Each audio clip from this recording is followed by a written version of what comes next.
rev up your engines. Today I'm going to answer Bill 731's question, where do I buy car parts from? I'm always struggling with that myself. I've been working on cars for 51 years, but things change. Places that used to sell good parts now sell crappy parts. Places I've never heard of sell good parts, but places I've never heard of sell bad parts too. So how do you figure out where to buy them? Well, the first thing I'm going to start out with is where not to buy car parts.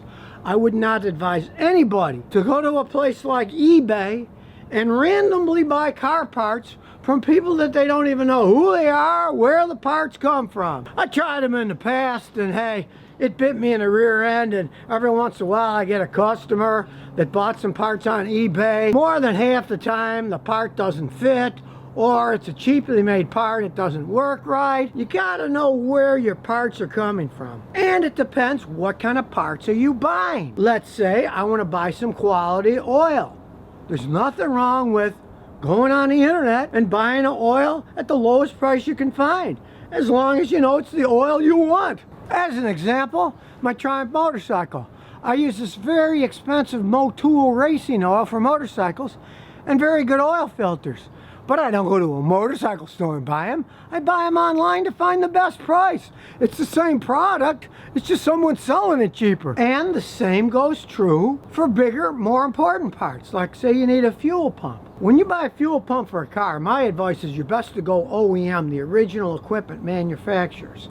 Say for a Toyota. Now this old Celica, most Toyotas, they have Nippon Denso pumps. Toyota doesn't make them, the company Nippon Denso makes them. So as long as you're getting a Nippon Denso pump, it's fine. You can buy it anywhere. But since fuel pumps are an integral part of your fuel injection system, they have to be perfectly made, and you want them to last. Don't go out and buy this cheap knockoff ones, especially Chinese made ones. I've had people do that. Sometimes they don't work out of the box. Sometimes 6 months later they break.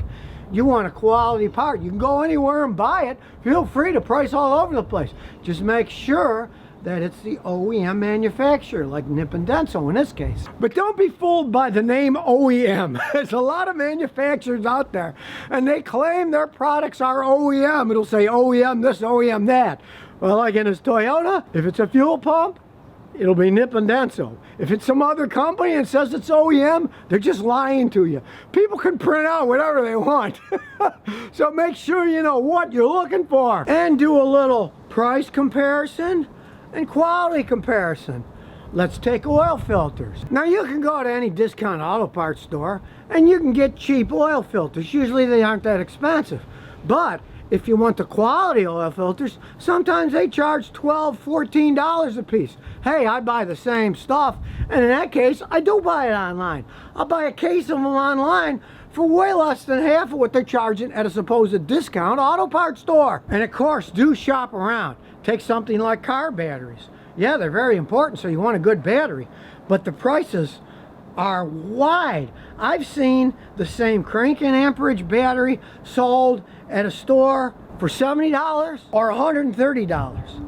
And I'm talking the same exact battery. You need to do research on it when you're buying parts. You don't want to just go to some place and buy whatever they got lying around. Now this is an extreme example, but years ago there was an auto parts chain here in Houston that they were affiliated with some kind of convenience store. There'd be a convenience store on one side and auto parts on the other. And a friend of mine was a manager of one of them. And he said at night they would raise the price of headlights.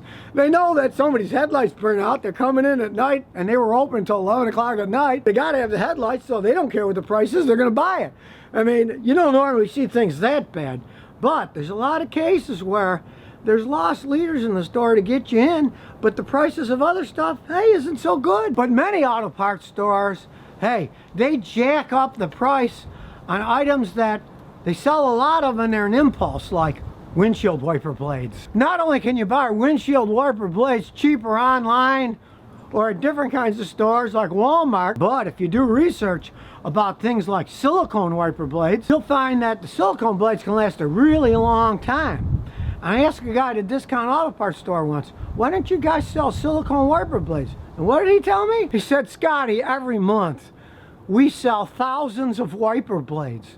We do not want to sell them silicone wiper blades that might last for years and years. We'd be cutting our own throats and getting rid of one of our big revenue streams, wiper blades. Because in the case of wiper blades, our polluted modern society wears them out so fast. There's so much dust and stuff in the atmosphere that the thin rubber on those, and they're thin so they wipe good and don't clatter, wear out real fast. Where the silicone ones are tougher and they last a long time. So in that case, hey, you might want to go online and buy silicone wiper blades. You'll save money and they'll last so much longer, you won't care that they cost a little bit more. Because if there's one thing I've learned over the last 51 years of fixing cars, and that's don't just go by your pocketbook.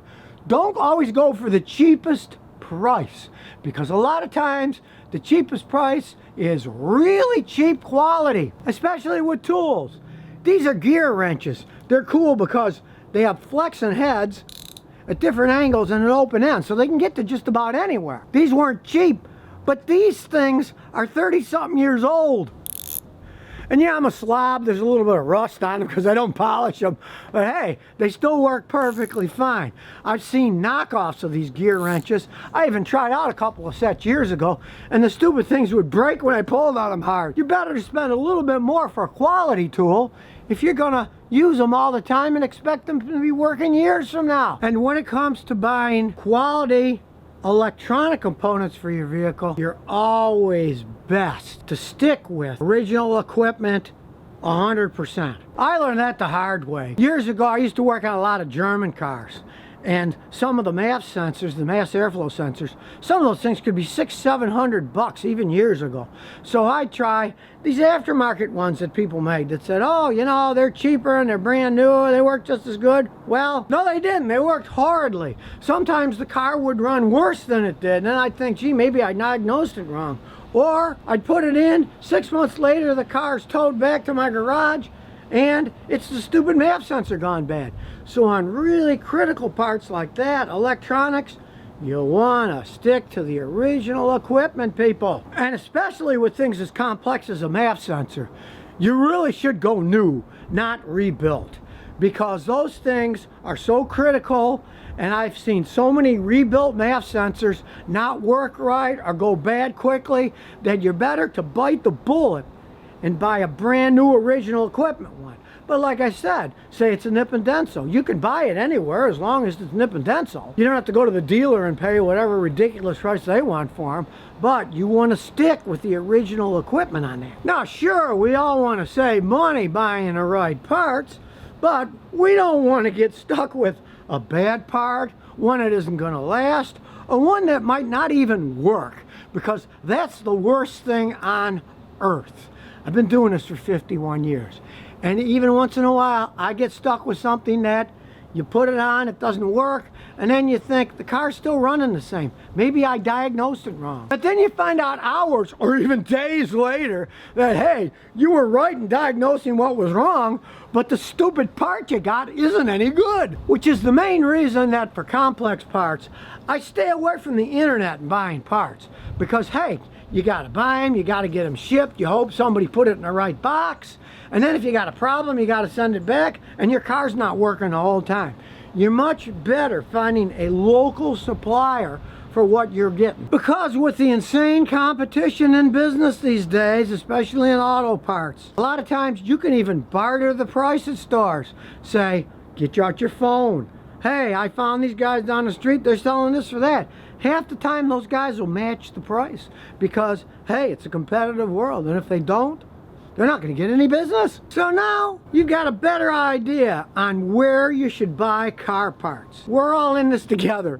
We're trying to save money, but we're trying to do it right. And since this is the Thursday segment where I answer a viewer's question, place your own question on the YouTube comments below, and I'll pick the best ones to make a single video to answer your questions. So where else can you find a guy with 50 years experience of fixing cars to answer your own question with a video?